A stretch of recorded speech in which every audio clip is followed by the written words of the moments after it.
écrit sur ça quand j'étais à la faculté théologique et je l'ai dit dans le temple de Mantimo.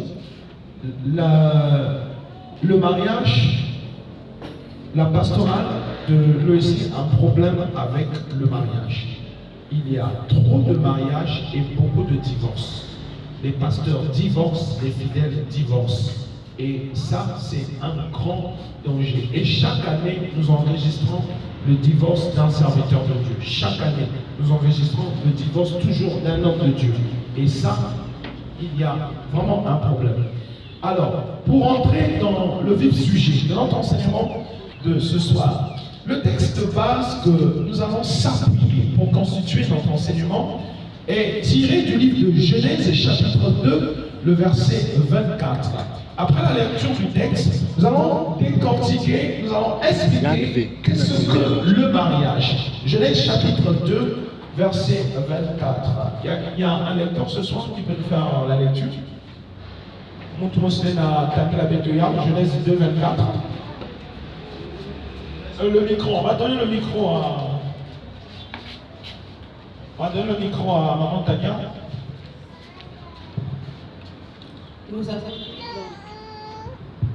Nous allons lire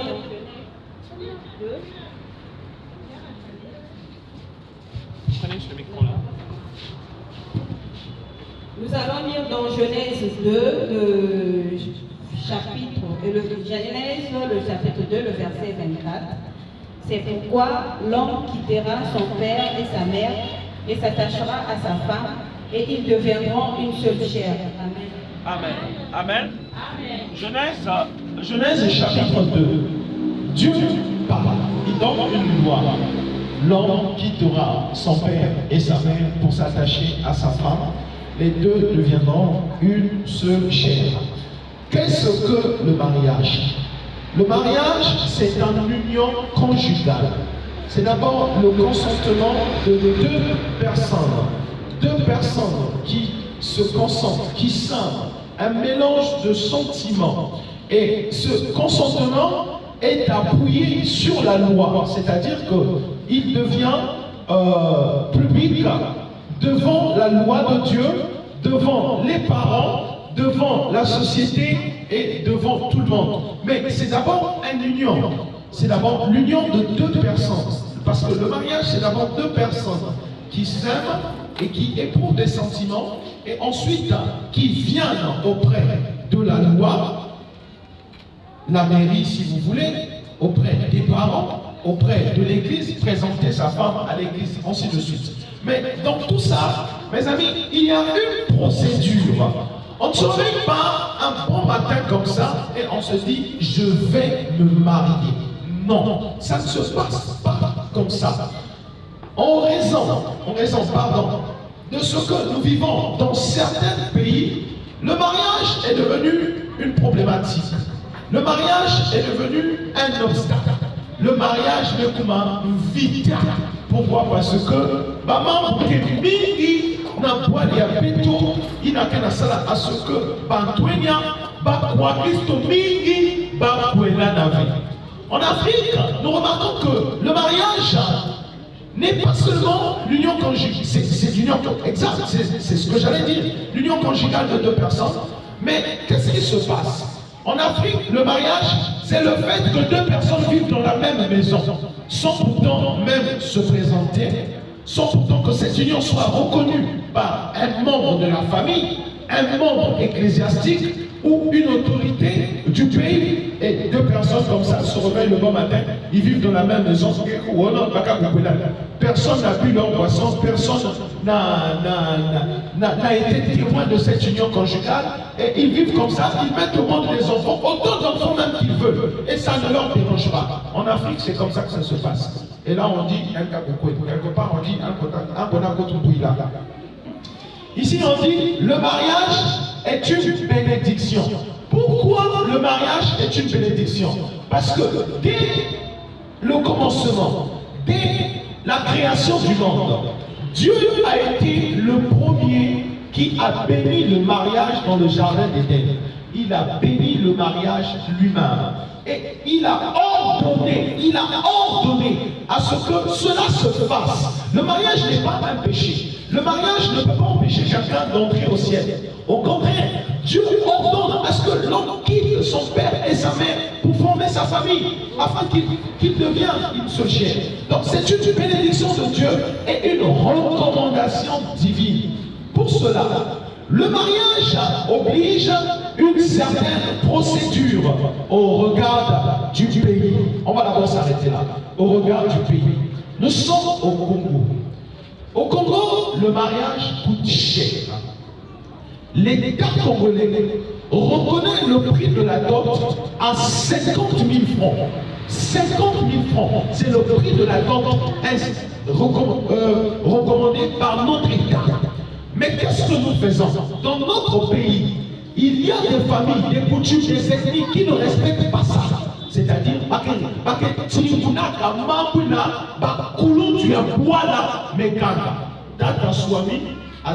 ici, le pasteur Swami, quand il était président de l'église évangélique du Congo, avait honoré la loi du pays, même s'il a été critiqué. Mais il a fait bon exemple. Il a marié sa fille à 50 000 francs. Parce que c'est ce que la loi dit. Et en étant homme de Dieu, il faut respecter la loi. Il faut respecter ce que la loi dit. C'est le montant, le montant que le gouvernement avait fermé. Mais qu'est-ce que nous remarquons? Chez les Vili, il y a un prix pour ça. Chez les Lari, pire encore, c'est là où ça coûte plus cher. C'est les Congo, et on remarque qu'il y a un problème. Il y a un problème dans le pays. Il y a vraiment un problème. Et voilà pourquoi les chrétiens ont peur. Ils ont peur de se marier. Pourquoi? Parce qu'il y a un problème. Et cette procédure au regard du pays et aussi de la conjoncture. Mes amis, quand on parle de la conjoncture, on voit l'atmosphère dans laquelle nous sommes actuellement. Nous sommes en train de traverser des moments très difficiles. Vous aussi les parents, quand vous voulez marier votre fille, en tout cas je vous en prie, essayez de regarder un peu ça. Il y a des trucs parfois qui ne sont pas vraiment importants que vous mettez dans vos listes. Les temps sont devenus difficiles. Vous demandez les machettes, vous demandez les brouettes, vous demandez je ne sais pas les râteaux, vous demandez je ne sais pas pourquoi. Toutes ces choses-là, je ne sais pas c'est pour faire quoi. Mais regardez la conjoncture dans laquelle nous sommes actuellement. Le travail est devenu difficile. Les jeunes ont du mal à trouver le travail. Bon, vous prenez déjà une liste de dot qui te coûte au moins 3 millions et certaines familles qui veulent de l'argent qui demandent encore tout en espèces. Mais attendez quand même, et ça fait peur aux jeunes, ça fait peur aux jeunes. Quelqu'un qui est dans une conjoncture difficile, qui ne travaille pas, vous croyez quoi? Qu'il va aller se marier, mais il ne va pas se marier, il va vivre à l'état militaire, c'est-à-dire il va prendre l'enfant de truc, lui mettre dans la maison, et puis il va lui pomper les enfants là-bas. Ça c'est leur mariage reconnu à l'état militaire, parce que les temps sont devenus difficiles. Nous allons voir que nous dit la Bible, au regard de tout ça, que nous dit la Bible. Et le mariage, mes amis, nous disons ici que oblige une certaine procédure au regard aussi des ethnies. Là, il y a problème. Il y a problème. Quand tu vas chez les filles, on va te bombarder, je ne sais pas combien de bouteilles de Negrita. Mais par contre, chez les maris, c'est pas ça qu'ils vont te demander. Ils vont te dire, tu vas épouser côté maternel et côté paternel. Et là encore, tu vas souffrir quelquefois. Parce que si ses parents vivent à Brazzaville et toi tu es là à toi, tu vas payer les déplacements pour aller là-bas. Et là encore, ça cause problème avec la jeunesse ecclésiastique qui veut se marier, mais qui est confrontée à toutes ces choses-là, à toutes ces dilemmes. La conjoncture déjà cause problème. Il y a encore les ethnies qui nous obligent certaines traditions. Mais c'est compliqué. Là-bas, tu vas là-bas, on va te demander, il faut emmener 4 sacs de foufou là-bas. On ne sait pas qu'est-ce qu'on va faire avec ça. Bon, toutes ces choses-là, selon les ethnies, mes amis, ça cause aussi problème. Et le jeune qui veut se marier, ne savons pas avec qui se marier et comment se marier, est dans une grande problématique. Pourquoi? Parce que non pas seulement qu'il a peur, mais il est perdu. Parce que l'Église n'en parle pas. L'Église demande les gens, oblige les gens à se marier. Mais l'Église doit accompagner aussi les chrétiens au mariage. Ils doivent veiller sur tout ça. L'Église doit enseigner sur le mariage. L'Église doit se rapprocher de certaines familles pour essayer de résoudre ce problème au niveau des ethnies. Parce qu'aujourd'hui, le chrétien qui vient à l'Église, qui entend parler de ça, et lui quand il va aller dans sa famille, il a dit que pas critiquer le trou, pas demander comme quoi, pas soka, toutes ces choses-là. Je crois qu'à l'écoute de la parole de Dieu, ça va changer. Mais si l'Église n'en parle pas, et ça va continuer comme ça. Ça va continuer comme ça, on va continuer à emmagasiner un tas de trucs, un tas de trucs, un tas de trucs. On va dire que non, depuis les arrière-grands-parents là-bas, c'était comme ça là. Donc, les changer rien. Un autre problème qui se pose, ce sont les moyens financiers. Mes amis, si moi je gagne 50 000 francs, tout le monde ne peut pas percevoir 50 000 francs le mois. Et c'est difficile pour celui qui gagne 50 000 francs de vouloir se marier avec les 3 espèces de mariage. C'est très difficile. Pourquoi? Parce que ça va le demander beaucoup de temps d'économie. Beaucoup de temps d'économie. Alors, pour se marier, il faudra être assis financièrement. Il ne faut pas s'aventurer n'importe comment en vouloir se marier parce que si c'est marié et toi aussi tu veux te marier. Non, commence d'abord à avoir une vie de finances assise. Parce que tu le veux ou pas. Donc la Bible dit ici, l'homme qui donnera son père et sa mère pour s'attacher ensemble. Mais là, l'enfant de truc ne va pas venir vivre dans ta maison pour repartir aller manger tout le temps chez ses parents. C'est pas ce que la Bible dit. Quand elle quitte le toit parental, elle vient vivre chez toi, mais il faut avoir les reins solides pour pouvoir lui nourrir. C'est pas que non, moi, il y a la Bible, la Bible, elle passe, il y a beaucoup de c'est lui, passe pas si l'eau, c'est un tomate. Oh non, chérie, tu sais, le pasteur a dit les temps sont difficiles. Non, il faut pas faire l'aventure. Quand tu ne peux pas, il ne faut pas t'hasarder. Il ne faut pas s'hasarder. Pasteur Mosozata, ne vous hasardez pas. Il faut se préparer. Il faut vraiment se préparer. Autrement dit, commence d'abord à chercher un travail. Tu ne vas pas te réveiller comme ça. Tu vois Aminata et Jolie et puis tu vas vouloir l'épouser. Non, toi-même tu ne travailles pas. Mais tu vas lui donner quoi? Qu'est-ce que tu vas lui donner?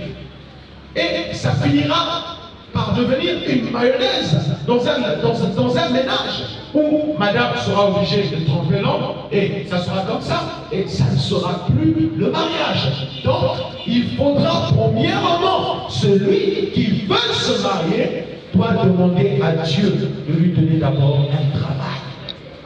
Parce que moi, je n'accepterai pas de faire marier Chloé ou Camilla à un monsieur qui ne travaille pas et que ma fille aille là-bas. Tout le temps, elle me dit, non, nous savons que les temps sont difficiles, mais au moins que le monsieur se débrouille. Qu'il se débrouille au moins. Autrement dit, l'Esprit me dit qu'il soit responsable. Un homme responsable, c'est celui qui a la conscience en lui, qu'il a une famille et qu'il doit se battre pour nourrir sa famille. On n'oblige pas qu'il faut avoir un travail à Total ou à Eli ou il faut être comme ceci. Ça, ce sont les sorciers qui existent ce genre de choses-là. Mais par rapport à nous, les enfants de Dieu, le Seigneur nous a donné 2 mains. Donc nous avons la possibilité de se débrouiller, de se battre pour avoir un mariage. Nous avons cette possibilité. On regarde ce qui précède. Dans la Bible, les gens se mariaient par patrie. Alors, qu'est-ce qui se passe? Dans la Bible, mes amis, dans l'ancien temps, les gens avaient un problème de choix. On ne se mariait pas n'importe comment ou avec n'importe qui. Mais il y avait ce qu'on appelle, il y avait une tradition à respecter. Parce que les Israélites ne voulaient pas se marier avec des gens qui n'avaient pas un Dieu monothéisme. C'est-à-dire des gens qui ne priaient pas le Yahvé, qui ne connaissaient pas la grandeur du Dieu vivant. Ils ne voulaient pas communier avec des personnes qui étaient des païens. Alors, il fallait toujours garder cette richesse. Et on allait chercher une femme qu'on maîtrisait bien. Quand on parle de la patrie, on voit ici la terre ancestrale. On voit ici là où on est né, là où on est sorti. Donc, si vous c'est chez les Lumbu là-bas qu'on va aller chercher une femme. Si vous il y a Gangoulou, alors c'est chez les Gangoulou là-bas qu'on va aller chercher une femme.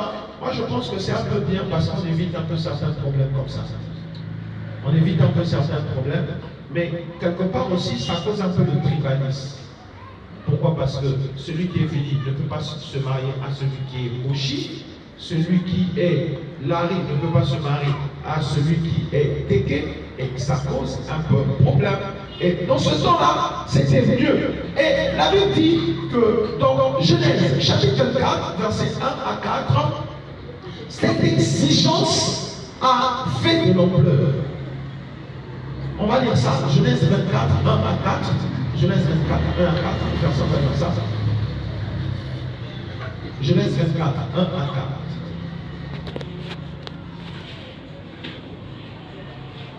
Disons Genèse 24, 1 à 4. Nous écoutons.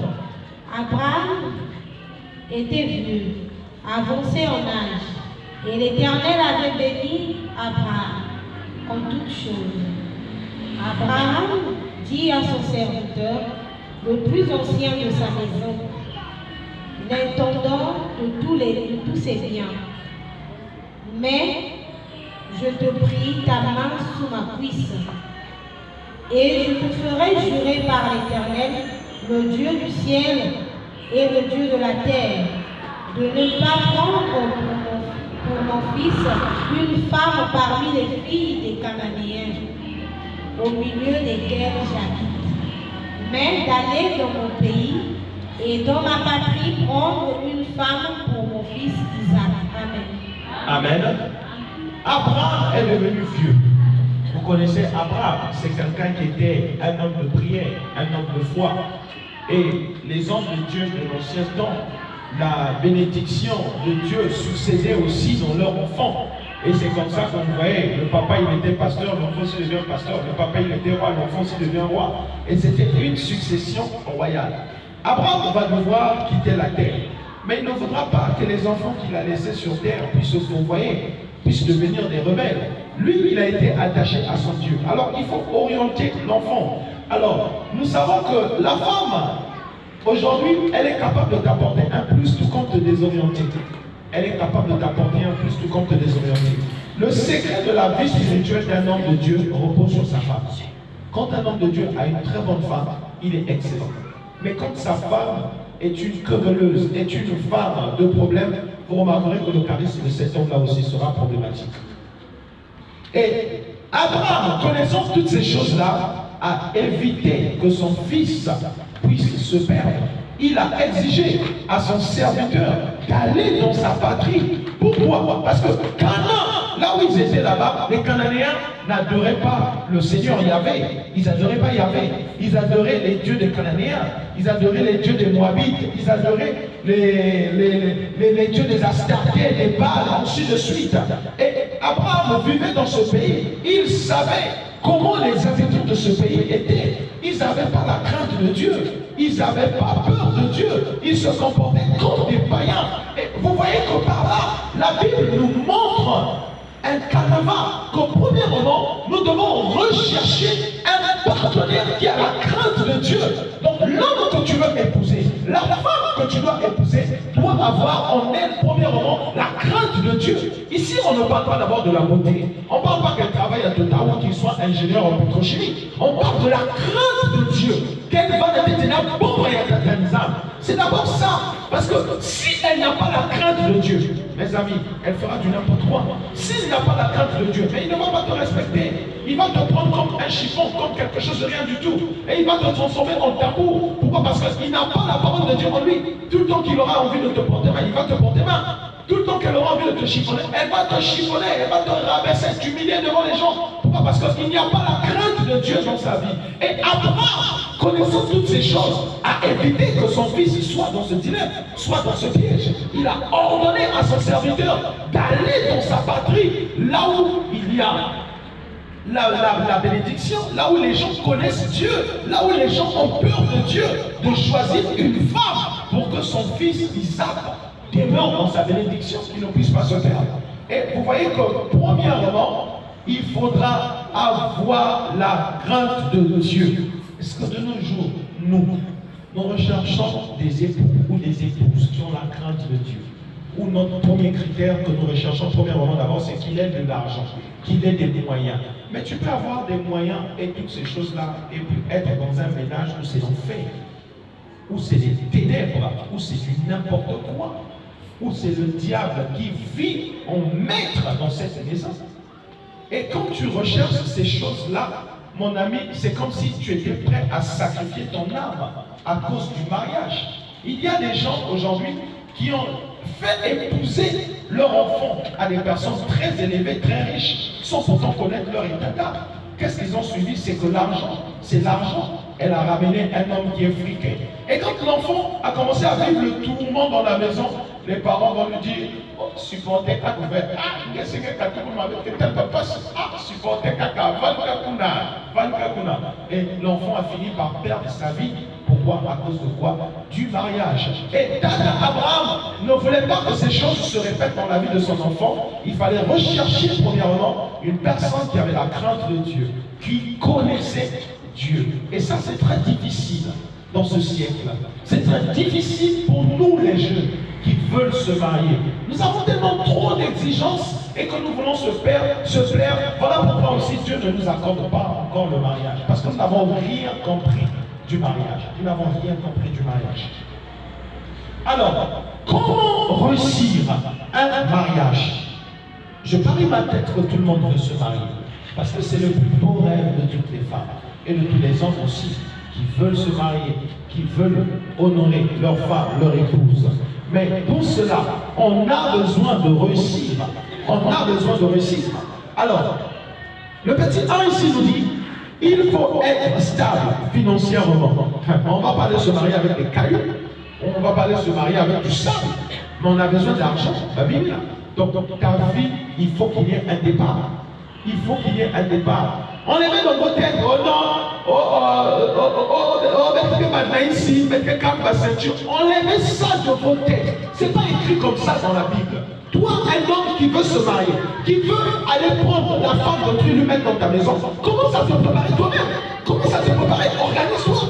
Organise-toi. Achète ton lit, achète ta télé, achète tes trucs, achète tout ce qu'il faut. Mais ne va pas dire que, oh non, mettez quand ta ceinture, mettez maintenant ici, quelqu'un supporter papa. C'est pas ce que nous dit la Bible. C'est pas ce que nous dit la Bible. Prends ton temps de s'organiser. Prends ton temps de te préparer.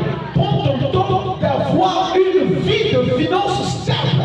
Au lieu de s'aventurer, et puis demain ou après-demain, c'est toujours aller passer la journée chez les parents, aller prendre la nourriture par-ci par-là pour venir soutenir le ménage. C'est pas digne d'un enfant de Dieu. C'est pas digne d'un enfant de Dieu. Préparez-vous. Préparez-vous. Même si le travail est devenu difficile, cherchez ce que vous pouvez faire. Ça ne va rien changer. Ça ne va rien enlever de notre visage. Exerçons-nous, exerçons-nous, cherchons un métier à faire. Ne soyons pas toujours sous fainéants.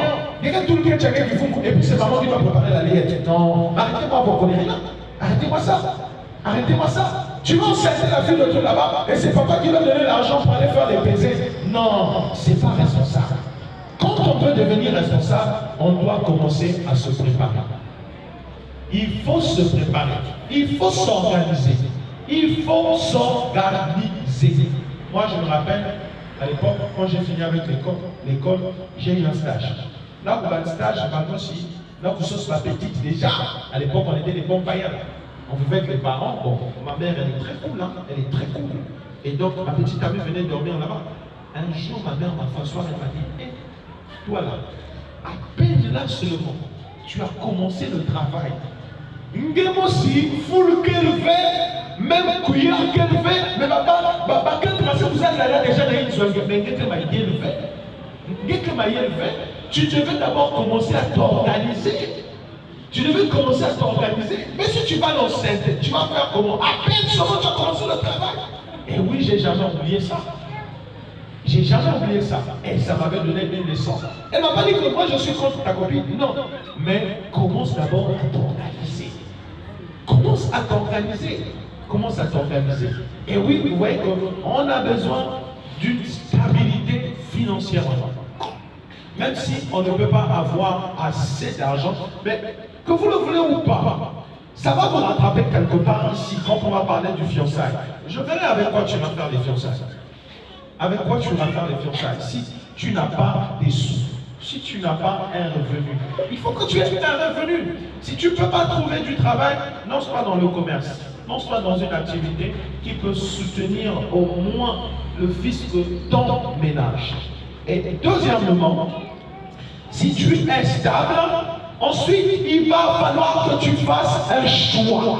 Le choix du partenaire, c'est la chose la plus difficile dans la vie d'un enfant de Dieu. Parce que nous aimons ceux qui brillent. Quand tu vois une femme là, tu la connais même pas.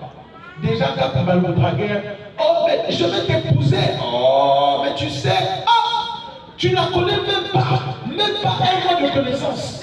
À peine seulement que vous vous connaissez, tu veux déjà l'épouser. Non, le choix est difficile. On ne choisit pas une femme aussitôt pour l'épouser comme ça, parce qu'elle est belle, ou parce qu'elle brille, parce qu'elle met le cabelle au et on veut l'épouser, ou parce qu'elle parle bien français. Non, c'est faux, mes amis.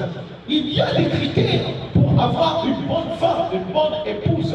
On va lire un peu 1 Corinthiens, chapitre 7, verset 13 à 15. Il y a un problème de choix dans cette église de Corinthe. Ils ont écrit à Paul concernant le choix du mariage. Et certaines personnes dans cette église étaient des chrétiens. Mais qu'est-ce qui se passait? Dans leur maison, ils avaient des païens. Chrétien, mais il est marié à un païen. Chrétien, il est fiancé à un païen, à quelqu'un qui ne prie pas. Les païens, ce sont ceux qui ne prient pas, qui ne connaissent pas Dieu. Et regardez, qu'est-ce que l'apôtre Paul va répondre par rapport à ce choix, par rapport à ce que eux, ils sont en train de vivre dans leur relation conjugale avec des personnes qui ne prient pas. Il est chrétien, mais il vit avec quelqu'un qui ne prie pas. Regardez ce que l'apôtre Paul va répondre. 1 Corinthiens 7, verset 13 à 15. Une personne va lire ça. 1 Corinthiens 7, 27. Genèse chapitre 27, verset 46. 1 Corinthiens chapitre 7, verset 13 à 15. De même, si une femme a un mari non-croyant et qu'il consente à rester avec elle, qu'elle ne le quitte pas. Car du fait de son union avec sa femme, le mari non-croyant est bien un mari légitime, et de même, du fait de son union avec son mari chrétien, la femme non-croyante est bien une épouse légitime. Autrement, leurs enfants seraient des enfants naturels, alors qu'en réalité, ils sont légitimes. Mais si le conjoint non-croyant est déterminé à demander le divorce, eh bien qu'il le fasse. Dans ce cas, le frère ou la sœur n'est pas lié. Dieu vous a appelé à vivre dans la paix. Amen. Amen. Regardez ce qui se passe. Les chrétiens ont souvent des problèmes. Donc toi tu t'aventures, tu vas faire ton choix d'une personne qui est païenne. Tu es conscient de toi que la personne là est païenne. Tu es conscient de toi que la personne là n'a pas la même vie de prière que toi. Tu vas oser lui mettre dans ta maison, mais ne la critique pas. Ne la critique pas parce que c'est ton choix. C'est toi qui as voulu ça comme ça. Et la Bible n'est pas contre ça. Que tu épouses une personne qui n'a pas la même vie de prière que toi. La Bible n'est pas contre ça. Au contraire, c'est ta prière qui sauvera cette femme-là. Avant d'aller, reste avec moi. On est dans 1 Corinthiens chapitre 7, verset 13 à 15. Paul est bien clair dans ce qu'il dit. Mais si vous voulez vous divorcer, parce qu'il y a querelle, instabilité, ou parce que sa mauvaise vie commence à s'influencer, eh bien, divorcez-vous. Parce que Dieu vous a appelé à vivre en paix. Dieu vous a appelé à vivre en paix. Mais il n'y a pas de mal là. Il n'y a pas de mal là. C'est votre choix à vous. Donc supportez ça comme ça. Et vous voyez que là encore, il y a un grand problème avec le choix. Un grand problème. Toi, tu sais que tu es chrétien. Tu sais que tu as une vie de prière. Mais pourquoi tu vas chercher un païen? Pourquoi tu vas chercher quelqu'un qui va être là à te transformer en makiwara, qui va commencer à te taper tout le temps qu'il y a du la figure? Pourquoi? C'est ton choix. Alors, supporte ça. Ne viens pas voir le pasteur pour dire, oh non, pasteur, je m'en lis peut-être si la musique. C'est toi qui l'as choisi. Tu as voulu qu'il soit comme ça. Mais avale la ciguë. Et vous voyez que le choix est très difficile. Très difficile. On ne choisit pas par l'apparence. On ne choisit pas par l'éloquence. On ne choisit pas, oh non, parce qu'il y a une question de l'ami. Ah, montre-moi ce que ça soulève moi. Oh non, oh non, ça peut se dire, Bakan aussi, que ça me l'ami. Ma critère, la personne dit, ma critère, nous sommes là, t'es là, parce que Parce que tu ne sais pas qu'est-ce que tu es en train de chercher. Tu ne sais pas qu'est-ce que tu es en train de chercher. Oh non, en tout cas, un vagabond d'Azabi. En tout cas, moi j'aime les hommes qui s'expriment bien, surtout qui ont une vie de prière. Vraiment, moi j'aime les hommes comme ça. Mais il n'est pas savé quoi. On ne choisit pas une personne parce qu'il prophétise. Mais c'est pas la prophétie que vous allez manger dans votre maison. Il va prophétiser du matin au soir. C'est la prophétie que tu vas manger. C'est la prophétie qui va te nourrir. On ne se marie pas avec quelqu'un parce qu'il a une forte vie de prière ou parce qu'il prie beaucoup. Mais ça, ce n'est pas l'amour, mes amis. Ce n'est pas l'amour, c'est envier le charisme de quelqu'un. C'est-à-dire que tu ne l'aimes pas, tu n'as pas de sentiments pour lui. Contraire à ce qu'on nous a dit au début sur la définition du mariage. Tu n'as pas de sentiments pour lui. Mais par rapport à ma toi tu penses qu'il te faut un homme comme le pasteur Giclot ou comme le frère Lionel. Et ça c'est la sorcellerie. Ça c'est la sorcellerie. Après avoir passé ton temps à donner à Y, à Paul, à tous les hommes du Congo, ma déception de Koumenge, Bosigos, même à ce loi, tu viens au nord, en tout cas, quand il passe, il y a quelqu'un de monde. Mais quand il doit ça l'avait bien. Il doit que ça l'avait bien. Donc le pasteur, c'est le chef qui ramasse tout ce qu'on jette dans la poubelle. Non, mais il faut qu'on sorte certaines vérités, les amis. On ne fait pas un choix comme ça.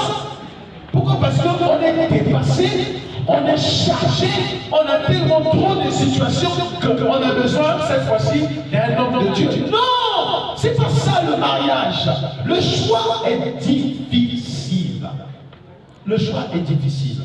Dans le choix, mes amis, il y a la patience. Il faut être patient. Tu peux regarder une personne, tu l'aimes, mais tu n'es pas censé le lui dire. Tu es là en train de l'observer. Tu es là en train de lui comparer, d'essayer un peu de comprendre un peu quel type de personne cette personne est. Mais tu n'es pas censé, aussitôt que Ngemetania dit que tu veux directement tomber sur elle comme une gazelle qui a vu quelque chose, qui veut tomber sur elle. Non, ça ne se passe pas comme ça. Genèse chapitre 27, verset 46. Quelqu'un peut lire ça? Genèse 27, verset 46. Non, allez-y. Genèse 27, le verset 46. Disons au nom du Seigneur Jésus. Nous écoutons. Rebecca dit à Isaac, je suis dégoûtée de la vie à cause des filles de Heth. Si Jacob prend une femme comme celle-ci parmi les filles de Heth, parmi les filles du pays, en quoi me sert la vie? Amen. Amen. La maman de Rebecca, qui a donné naissance à Ésaü et à Jacob, s'est imposée dans le choix de Jacob. Pour éviter que son fils ait une femme turbulente, une femme païenne, une femme qui va l'entraîner à ne plus encore prier, ne plus avoir l'amour envers son Dieu. Mais elle s'est imposée, mais nos parents ont ce droit, ont ce privilège de s'imposer sur notre choix. Parce que parents n'avaient pas que Banizam, c'est ça notre Dieu de la terre. Nos parents peuvent nous donner un conseil. Moi je me rappelle à l'époque, j'aimais une jeune fille, j'étais très même à aller voir ses parents. Ma mère, qui m'a élevé, elle a une forte intuition divine. Chez nous, dans notre famille, c'est comme ça. Il y a certains, ils ont des visions, il y a certains, ils ont des intuitions. Donc s'ils te disent quelque chose, ça va se réaliser. Ils sont comme ça. Et ma mère l'a vu une fois, il m'a dit, laisse la fille là, sinon tu vas mettre les mains sur la tête. Laisse la fille là, sinon tu vas mettre les mains sur la tête.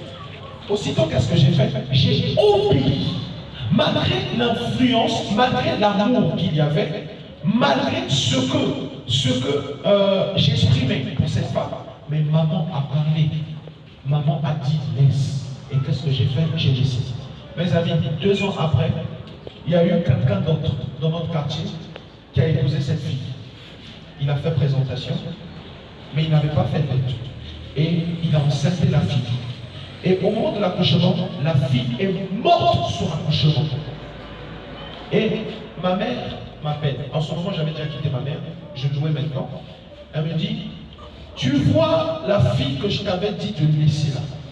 elle est morte. Tu sais de quelle façon elle est morte? Elle est morte par accouchement. Et c'est ça qui devait t'arriver.